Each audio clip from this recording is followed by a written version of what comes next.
देश में हुए इतने बड़े आतंकी हमले से सरकार को कोई लेना देना नहीं है। ये सवाल इसलिए क्योंकि आपको बता दें कि एक तरफ आतंकी हमला हुआ है, कई निर्दोषों की जानें गई हैं, तो दूसरी ही तरफ प्रधानमंत्री मोदी ने बेशर्मी की सारी हदें पार कर दी हैं। नमस्कार, आप देखना शुरू कर चुके हैं 4 PM न्यूज नेटवर्क और मैं हूं आपके साथ प्रगति ठाकुर।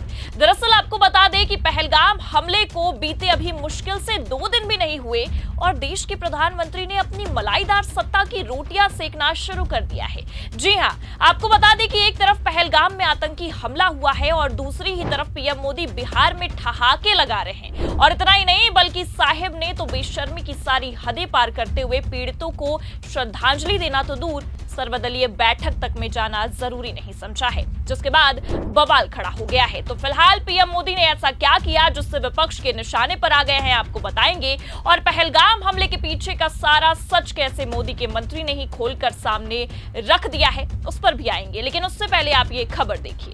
आज तक की खबर में साफ लिखा है, पहलगाम हमले में सरकार ने मानी सुरक्षा की चूक, सर्वदलीय बैठक में विपक्ष ने उठाए सवाल। तो देखा आपने, खबर में ये साफ नजर आ रहा है कि सर्वदलीय बैठक हुई जिसमें सरकार ने यह साफ कह दिया कि सरकार से ही चूक हुई है इस हमले को लेकर और सरकार की लापरवाही की वजह से ही आतंकियों ने इतने बड़े घटनाक्रम को अंजाम दिया है। इस पूरे मामले पर विपक्ष ने क्या सवाल किए हैं जिससे सरकार को धो डाला है, आपको आगे बताएंगे। लेकिन उससे पहले आप ये छोटा सा वीडियो है, ध्यान से देखिए। सब पार्टी को बताया कि सब कुछ अच्छा चलते हुए भी ये घटना एक चूक हुई है और इससे सब दुखी है और ऐसा घटना आगे नहीं होना चाहिए। इसके लिए क्या क्या प्रबंधन किया गया है इसके बारे में ऑफिशियल्स अपनी ब्रीफिंग में एक्सप्लेन किया है। तो देखा आपने, खुद मोदी के ही मंत्री का ये बयान निकलकर सामने आता है कि जो कुछ भी घटनाक्रम हुआ है इसमें सरकार से एक बड़ी चूक हुई है। लेकिन हैरानी की बात तो ये है कि एक तरफ ये बयान आता है और दूसरी तरफ इस बयान को चैनल से ही डिलीट करवा दिया जाता है। मतलब आप देख सकते हैं कि सरकार के निकम्मेपन की सारी हदें पार हो गई है। समाजवादी पार्टी के नेता हैं IP सिंह, उन्होंने बकायदा अपने ट्विटर हैंडल पर इस वीडियो को शेयर किया है और शेयर करते हुए लिखा है कि किरण रिजिजू की सुरक्षा चूक वाली ये वीडियो ABP न्यूज ने डिलीट कर दी है। अब आप ही सोचिए, पहले बकायदा सर्वदलीय बैठक बुलाई जाती है केंद्र सरकार की ओर से ही, जिसमें तमाम विपक्षी पार्टी के नेता मौजूद रहते हैं, जहां पर सरकार ने खुद अपनी गलती को स्वीकार किया है, जैसा कि आपने खबर में भी देखा। लेकिन बावजूद उसके ABP न्यूज की इस क्लिप को हटा दिया जाता है। ऐसे में मीडिया कितना सच दिखाती है उस पर भी सवाल खड़े हो रहे हैं। और सवाल तो ये भी है कि जिस तरह से इस वीडियो को डिलीट करवाया गया है उससे ये साफ पता चलता है कि सरकार अपने निकम्मेपन की वजह से खुद ही विपक्ष के निशाने पर आती नजर आ रही है। जी हां, क्योंकि आपको बता दें कि एक तरफ केंद्र सरकार ने खुद ही सर्वदलीय बैठक बुलाई, लेकिन इस बैठक में खुद पीएम मोदी मौजूद नहीं थे, क्योंकि हमारे प्रधानमंत्री जी इस घटना के बावजूद अपने मलाईदार सत्ता की चाहत के लिए बिहार में जनसभाएं करने में व्यस्त थे। बस इसलिए सर्वदलीय बैठक में जाना जरूरी नहीं समझा उन्होंने। लेकिन अब आपको बता दें कि विपक्ष ने इस मामले पर मोदी सरकार की बैंड बजा कर रख दी है। देखिए, बकायदा खबर में साफ लिखा है, बैठक में इस क्रूर आतंकी हमले की सर्वसम्मति से निंदा की गई। विपक्षी दलों ने कहा कि हम सरकार द्वारा उठाए जाने वाले हर कदम का समर्थन करेंगे। ऑल पार्टी मीटिंग में विपक्षी दलों ने कड़े सवाल उठाए और कहा, इंटेलिजेंस एजेंसियां कहां थी, CRPF और सुरक्षा बल कहां थे। ज्यादातर राजनीतिक दलों ने इंटेलिजेंस चूक और वहां पर प्रॉपर सुरक्षा डिप्लॉयमेंट की बात उठाई। राहुल गांधी ने भी पूछा कि ऊपर जहां घटना हुई वहां सुरक्षा कर्मी आखिरकार क्यों नहीं थे। तो देखा आपने, जिस दिन से यह आतंकी हमला हुआ है उस दिन से सरकार से यही सवाल किया जा रहा है कि जब माहौल इतना खराब था, जब आतंकी हमला होने की संभावनाएं जताई जा रही थी, उसके बावजूद सरकार ने क्यों सुरक्षा कर्मियों की तैनाती वहां पर नहीं की।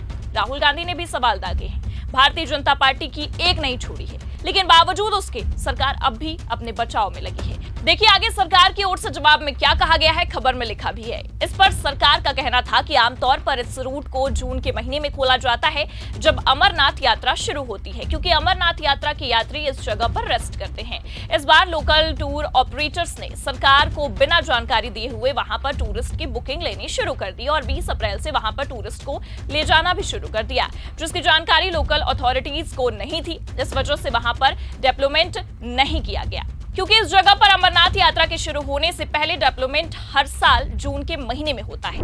मतलब आप देख सकते हैं, एक तरफ खुद अपने बयान से केंद्रीय मंत्री ने साफ कह दिया है कि इस मामले पर सरकार से बड़ी चूक हुई है, वो भी मोदी के मंत्री ने ये कहा है कि इसके लिए सरकार ही जिम्मेदार है। सरकार की ओर से सर्वदलीय बैठक में भी इस तरह के बयान देकर अपना बचाव किया जा रहा है, जो कि काफी निंदनीय भी है। मतलब दोनों ओर से सरकार अपने आप को या तो बचाने की कोशिश कर रही है या तो इस मामले पर और लोगों की चूक को करार रही है। इस पूरे मामले से ये साफ समझ में आ रहा है कि सरकार हर हाल में अपना बचाव करने की पूरी कोशिश कर रही है। इसलिए इस पूरी घटना में अलग अलग मामले बार बार निकलकर सामने आ रहे हैं और सरकार को भी कहीं ना कहीं बेनकाब कर रहे हैं, क्योंकि जिस बैठक की अध्यक्षता खुद प्रधानमंत्री मोदी को करनी चाहिए थी, भला आप ही सोचिए उस बैठक में पीएम मोदी मौजूद तक नहीं थी। ये सरकार और प्रधानमंत्री मोदी की बेशर्मी नहीं तो और क्या है। और इसी बेशर्मी को लेकर विपक्ष ने अब मोर्चा संभाल लिया है। खबर देखिए आप, खबर हमारे पास मौजूद भी है, उसमें साफ लिखा है, क्या पीएम 1 घंटा नहीं दे सकते? सर्वदलीय बैठक में नहीं बुलाए जाने पर ओवैसी हुए नाराज, रिजिजू बोले आपकी आवाज है तेज। तो पहले तो खुद बैठक में प्रधानमंत्री ही मौजूद नहीं होते, जिन्हें कायदे से मौजूद होना चाहिए था, जिस पर विपक्ष वैसे भी हमलावर है और सवाल दाग रहा है कि उतने में आप देख सकते हैं कि खबर ये निकलकर सामने आई है कि असदुद्दीन ओवैसी तक को इस बैठक में नहीं बुलाया गया था, जिस पर AIMIM अध्यक्ष ने नाराजगी जताई है। देखिए आगे लिखा भी है, ओवैसी ने कहा कि ये बीजेपी या किसी एक पार्टी की बैठक नहीं है, बल्कि ये एक सर्वदलीय बैठक है, जिसका मकसद आतंकवाद और उन्हें पनाह देने वाले देशों के खिलाफ एकजुट और मजबूत संदेश देना है। उन्होंने पूछा, क्या प्रधानमंत्री मोदी सभी पार्टियों की बात सुनने के लिए 1 घंटा एक्स्ट्रा नहीं दे सकते? आपकी अपनी पार्टी के पास भी अकेले बहुमत नहीं है। ओवैसी ने यह भी कहा कि चाहे किसी पार्टी के पास 1 सांसद हो या 100, वे सभी भारत के लोगों द्वारा चुने गए हैं और इतने बड़े मुद्दे पर हर किसी की बात सुनी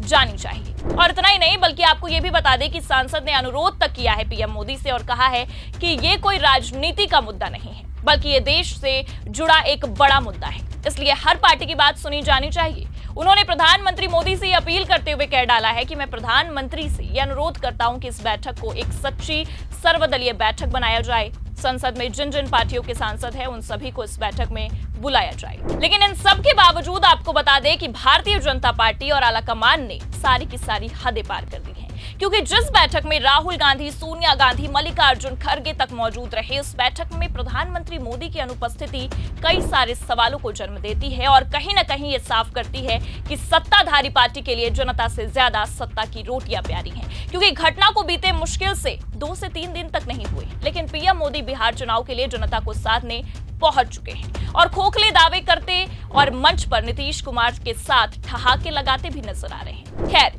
जिस तरह से सरकार ने अपने निकम्मेपन को छिपाने के लिए सारी हदें पार की हैं, गोदी मीडिया ने सच ना दिखाने के लिए वीडियो तक को डिलीट किया है, उसे लेकर आपको क्या लगता है कि क्या इस मामले में सरकार कुछ बड़े राज को छुपाने और दबाने की कोशिश कर रही है? अपनी राय कमेंट करके जरूर बताइए। खबर कैसी लगी लाइक और शेयर जरूर करें। अगर चैनल पर नए हैं तो सब्सक्राइब और ज्वाइन करना भी ना भूलें। देखते रहिए 4 PM न्यूज नेटवर्क। नमस्कार।